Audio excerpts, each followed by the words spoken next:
هو الذي أنزل عليك الكتاب منه آيات محكمات هن أم الكتاب۔ وہی ہے جس نے تم پر یہ کتاب اتاری، اس کی کچھ آیتیں صاف معنی رکھتی ہیں، وہ کتاب کی اصل ہیں۔ الحمدللہ رب العالمین والصلاة والسلام علی سید الانبیاء والمرسلین، اما بعد فاعوذ باللہ من الشیطان الرجیم، بسم اللہ الرحمن الرحیم۔ محترم اور پیارے اسلام بھائیوں اور مدنی چینل کے ناظرین، ہم حاضر ہیں ایک مرتبہ پھر سلسلہ احکام قرآن میں۔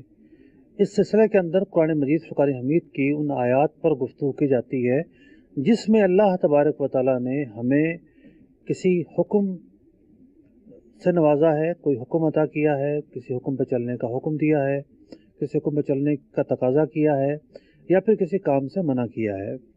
ایسی آیات کو آیات احکام کہا جاتا ہے۔ ہم تسلسل کے ساتھ چل رہے ہیں۔ سورہ بقرہ کی کچھ آیات ہم نے اپنے پچھلے سلسلوں کے اندر بیان کی۔ آج ہم نے ایک بڑی اہم آیت کا انتخاب کیا ہے جس کا تعلق سرکار دو عالم صلی اللہ تعالیٰ علیہ وسلم کی بارگاہ کے آداب کے متعلق ہے۔ اللہ تبارک و تعالیٰ نے اس حوالے سے کیا حکم دیا ہے، آئیے دیکھتے ہیں۔ جو آیت ہم نے منتخب کی ہے وہ آیت کون سی ہے؟ جو آیت ہم نے منتخب کی ہے وہ آیت ہے سورہ بقرہ کی 104 نمبر آیت۔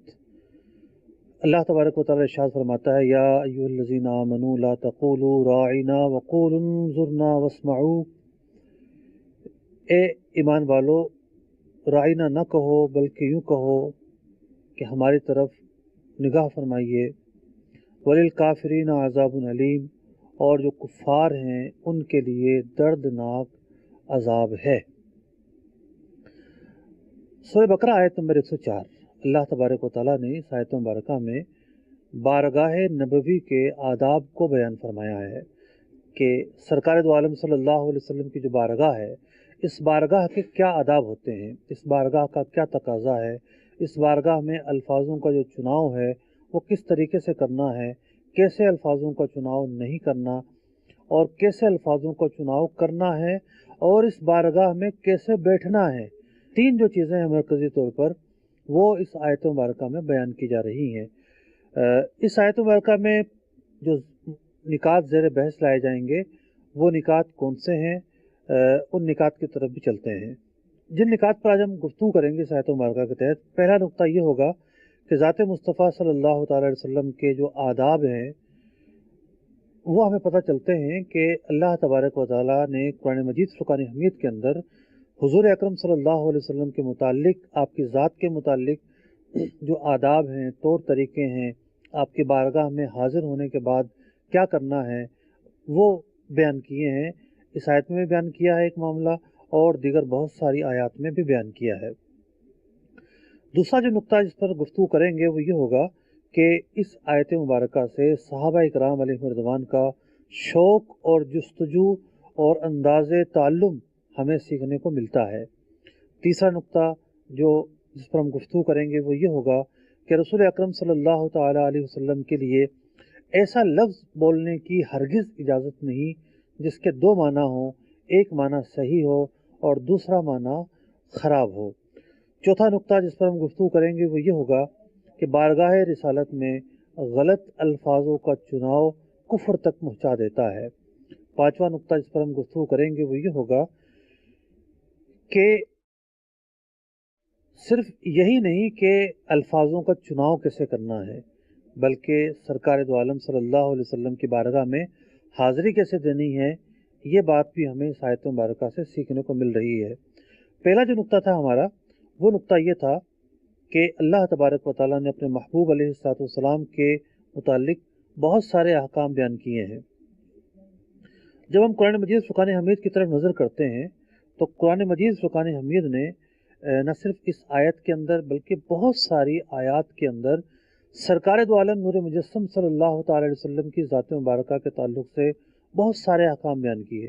مثال کے طور پر سورہ حجرات ہی کی چند آیات ہیں۔ اللہ تبارک و تعالیٰ ارشاد فرماتا ہے، یا ایھا الذین آمنوا لا تقدموا بین یدی اللہ ورسولہ اے ایمان والو آگے نہ بڑھو اللہ تعالیٰ کے رسول سے۔ ہوا یہ کہ کچھ صحابہ میں سے کسی نے نا علمی کے باعث قربانی پہلے کر لی یا روزہ پہلے رکھ لیا جس وقت نہیں رکھنا تھا، تو اس آیت مبارکہ میں تقدیم سے منع کر دیا کہ نبی اکرم علیہ الصلوۃ والسلام سے مقدم نہ ہو، ان سے پہلے عمل نہ کرو۔ اور علماء لکھتے ہیں کہ اس آیت مبارکہ میں ہر قسم کی تقدیم سے منع کر دیا گیا ہے، خواہ وہ قولی ہو خواہ وہ فعلی ہو۔ اور یہی وجہ تھی کہ رسول اکرم صلی اللہ علیہ وسلم جب چل رہے ہوتے تھے تو صحابہ اکرام علیہم رضوان سرکار علیہ الصلوۃ والسلام کے پیچھے چل رہے ہوتے تھے۔ سرکار دو عالم صلی اللہ علیہ وسلم کی بارگاہ کے آداب کے تعلق سے ہی سورہ حجرات ہی میں ارشاد ہوتا ہے، یا ایھا الذین آمنوا لا ترفعوا اصواتکم فوق صوت النبی، اے ایمان والو اپنی آوازوں کو سرکار علیہ الصلوۃ والسلام کی آواز سے بلند نہ کرو۔ ایک صحابی رضی اللہ تعالیٰ عنہ کم سنتے تھے۔ کم سننے والا آدمی ایسا لگتا ہے کہ وہ سمجھتا ہے کہ دوسرے کو کم سن رہا ہے، تو وہ اس کی آواز بھی لاؤڈلی ہوتی ہے، بلند بول رہا ہوتا ہے۔ تو ایک صحابی رضی اللہ تعالیٰ عنہ جو کم سنتے تھے، ایک مرتبہ دوران گفتگو ان کی آواز بلند ہو گئی۔ ان کا کوئی قصد اور ارادہ کسی بے ادبی کا نہیں تھا، ایک عارضے کی بنیاد پر ایسا ہوا۔ تو اللہ تبارک و تعالیٰ نے یہ آیت مبارکہ نازل فرمائی کہ بارگاہ رسالت میں آہستہ گفتگو کی جائے، اگرچہ کہ ان کی تو مجبوری تھی۔ سرکار دو عالم صلی اللہ علیہ وسلم نے پوچھا ان صحابی کے بارے میں کہ وہ کہاں ہیں، 2-4 دن ہوئے نظر نہیں آئے، تو پتہ چلا کہ انہوں نے اس عارضے کے پیش نظر، اس بات کے پیش نظر آنا ہی بند کر دیا ہے۔ لیکن بہرحال انہیں رخصت دی گئی اور انہوں نے آنا شروع کیا۔ تو یہ تو تھے بارگاہ نبوی کے آداب کہ اللہ تبارک و تعالیٰ اس بارگاہ میں آواز بلند نہ کرنے کا ادب خود سکھا رہا ہے۔ فرمایا گیا وَلَا تَجْهَرُوا لَهُ بِالْقَوْلِ كَجَهْرِ بَعْضِكُمْ لِبَعْضٍ، اور اس طرح نہ کہا کرو جس طرح تم ایک دوسرے سے خطاب کیا کرتے ہو۔ ایک دوسرے سے خطاب کرنا ایک جدا گانا معاملہ ہوتا ہے، لیکن یہاں اگر ایسا ہوگا ان تحبط اعمالکم، تمہارے اعمال برباد ہو جائیں گے، وانتم لا تشعرون، اور تمہیں پتہ بھی نہیں چلے گا۔ بارگاہ نبوی کے آداب کے تعلق سے گفتگو ہو رہی ہے۔ ایک مرتبہ ایسا ہوا کہ کچھ لوگ حاضر ہوئے، اور حاضر ہونے کے بعد حضور علیہ السلام آرام فرما رہے تھے۔ سرکار دو عالم صلی اللہ علیہ وسلم آرام فرما رہے تھے، بجائے اس کے کہ وہ انتظار کرتے کہ حضور علیہ السلام تشریف لائیں، باہر نکلیں اور پھر ملاقات کی جائے، بلکہ انہوں نے باہر ہی سے آپ کو پکارنا شروع کر دیا۔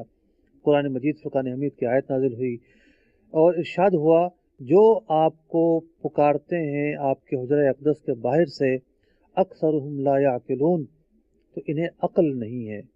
یعنی بارگاہ رسالت میں کس طرح پیش آنا ہے، کس ادب کے ساتھ پیش آنا ہے، کس اسلوب کے ساتھ پیش آنا ہے، کیا طور طریقہ اختیار کرنا ہے، اس بارگاہ کا ادب کیا ہے، ادب کا تقاضا کیا ہے، یہ ساری باتیں خود قرآن مجید فرقان حمید ہمیں بیان کر رہا ہے۔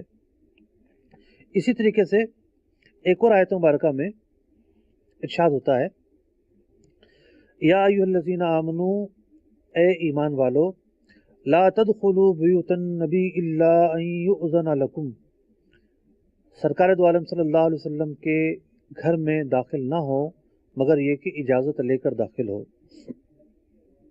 کوئی کام ہو، اجازت ہو، پھر داخل ہو۔ صحابہ اکرام علیہ رضوان ایک مرتبہ کیا ہوا کہ حضور علیہ السلام کے ہاں دعوت کا اہتمام تھا، کسی بنا پر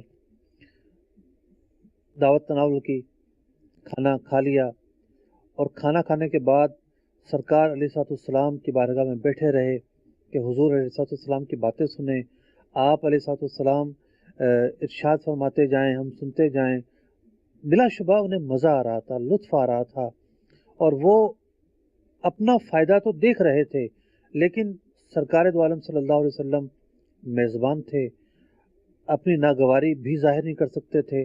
سرکار علیہ السلام کی صفت بھی نہیں تھی کہ آپ اس طرح اپنی ناگواری کا اظہار فرمائیں، اور آپ علیہ السلام کو اذیت بھی ہو رہی تھی، منتظر تھے کہ کب یہ جائیں، اور معاملات زندگی بہت سارے ہوتے ہیں۔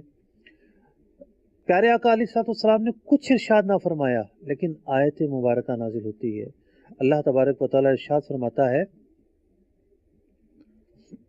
فَإِذَا طَعِمْتُمْ فَانْتَشِرُوا، جب کھانا کھا لو تو چلے جایا کرو، وَلَا مُسْتَأْنِسِينَ لِحَدِيث، پیارے آقا علیہ السلام کی بات سننے کے شوق میں بیٹھے نہ رہا کرو، إِنَّ ذَلِكُمْ كَانَ يُؤْذِي النَّبِيَّ، یہ بات پیارے آقا علیہ السلام کو ایذا پہنچاتی ہے، فَيَسْتَحْيِي مِنْكُمْ، لیکن وہ تو حیا فرماتے ہیں، وَاللَّهُ لَا يَسْتَحْيِي مِنَ الْحَقِّ، لیکن اللہ تعالی حق بات کہنے میں حیا نہیں فرماتا۔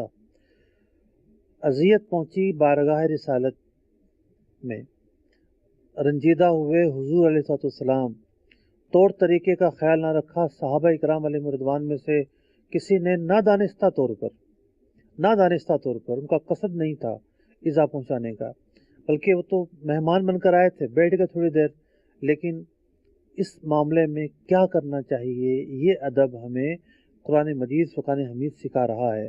تو یہ کچھ آیات تھیں، اور بہت ساری ایسی آیات ہیں، بہت سارے مواقع پر اللہ تبارک و تعالیٰ نے مختلف آداب سکھائے ہیں۔ جو آیت آج ہم اپنے سلسلے میں بیان کر رہے ہیں، اب آتے ہیں اس آیت مبارکہ کی طرف۔ ہوا یہ کہ صحابہ کرام علیہم رضوان بارگاہ رسالت میں حاضر ہونے کے بعد تعلیم و تعلم کا سلسلہ ہوتا، پیارے آقا علیہ السلام سے کچھ سیکھتے، پیارے آقا علیہ السلام انہیں شریعت کی تعلیم دیتے، قرآن پاک کی تعلیم دیتے، جو بھی ارشاد فرمانا ہوتا وہ ارشاد فرماتے۔ تو اب صحابہ اکرام علیہم رضوان کی خواہش ہوتی کہ حضور تھوڑا توقف فرمائیں، ٹھہر جائیں، تاکہ جو بات پہلے بیان ہوئی ہے وہ اچھی طرح سمجھ لیں، اچھی طرح یاد کر لیں۔ تو وہ ایک لفظ استعمال کرتے تھے، راعینا یا رسول اللہ، یا رسول اللہ صلی اللہ علیہ وسلم ہماری رعایت کیجیے، ہم سیکھ نہیں پائے ابھی، ہماری رعایت کیجیے۔ اب ان کا یہ لفظ استعمال کرنا ان کے خیال میں بالکل ٹھیک تھا، اس میں کوئی حرج نہیں تھا، اس میں کوئی جو ہے وہ ایسی بات نہیں تھی کہ جس میں کوئی بے ادبی کی نیت شامل ہوتی۔ لیکن عرب جو ہے اس میں بہت ساری زبانیں ہوتی ہیں، قبیلے کے حساب سے، خاندان کے حساب سے، شہر کے حساب سے، بعض جگہ ایک لفظ ایک جگہ استعمال ہو رہا ہوتا ہے، وہی لفظ دوسری جگہ دوسرے معنی میں استعمال ہو رہا ہوتا ہے۔ جیسے ہمارے یہاں سندھی اور بلوچی بہت ہی قریب زبانیں ہیں، ایک ہی ملک میں بولے جانے والے دو زبانیں ہیں۔ اب سندھی کے اندر جو پگ ہے اس کا ترجمہ کچھ اور ہے، اور اسی پگ کو بلوچی میں کچھ اور کہتے ہیں۔ ایک زبان والے اس کو پاؤں کہتے ہیں، ایک زبان والے اس کو پگڑی کہتے ہیں۔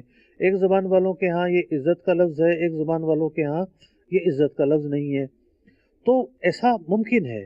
صحابہ اکرام علیہم رضوان جس نظریے سے، جس خیال سے اور جس پس منظر کے ساتھ گفتگو کر رہے تھے، کوئی بے ادبی کا شائبہ تک نہیں تھا۔ لیکن مدینہ منورہ میں یہود بھی رہا کرتے تھے، تو یہودی جو ہے اس لفظ سے غلط معنی اٹھاتے تھے۔ اب یہ لفظ جو ہے رائنا، جو لفظ ہے یہ رعایت سے بھی نکل سکتا ہے اور رعونت سے بھی نکل سکتا ہے۔ اگر رعونت سے مانا جائے تو اس کا معنی بڑا غلط بنے گا، ایک طرح کی گالی بنے گی، اور وہ اس لفظ کو بگاڑتے بھی تھے۔ اگر اسی لفظ کو کھینچا جائے، رائنا اگر پڑھا جائے تو ترجمہ یہ بنے گا اے ہمارے چرواہے، معاذ اللہ ثم معاذ اللہ۔ تو ایک دو پہلو بیان کیے ہیں مفسرین نے اس آیت مبارکہ کے پس منظر میں کہ لفظ رائنا کے اندر کیا بگاڑ تھا۔ ایک بگاڑ اس اعتبار سے تھا کہ رعونت کے معنی میں وہ لیتے تھے، جس کے معنی حماقت کے ہوتے ہیں۔ دوسرا بگاڑ یہ تھا کہ وہ رائنا پڑھنے کے بجائے رائنا پڑھتے تھے، یعنی عین نون یا کا اضافہ کر دیتے تھے، جس کا معنی ہو جاتا تھا اے ہمارے چرواہے، جبکہ صحابہ کرام علیہم رضوان صرف رائنا کہا کرتے تھے۔ تو ہوا یہ کہ ایک صحابی رضی اللہ تعالیٰ عنہ حاضر ہوئے بارگاہ رسالت میں۔ انہوں نے سب سے پہلے تو یہود کی یہ گفتگو سنی، یہود کی یہ گفتگو سن کے بڑے حیران ہوئے۔ وہ ان کی یہ زبان جانتے تھے، اور انہوں نے منع کیا کہ خبردار، جو آئندہ کسی نے یہ لفظ استعمال کیا حضور علیہ السلام کے لیے، میں تمہاری گردن کھینچ لوں گا،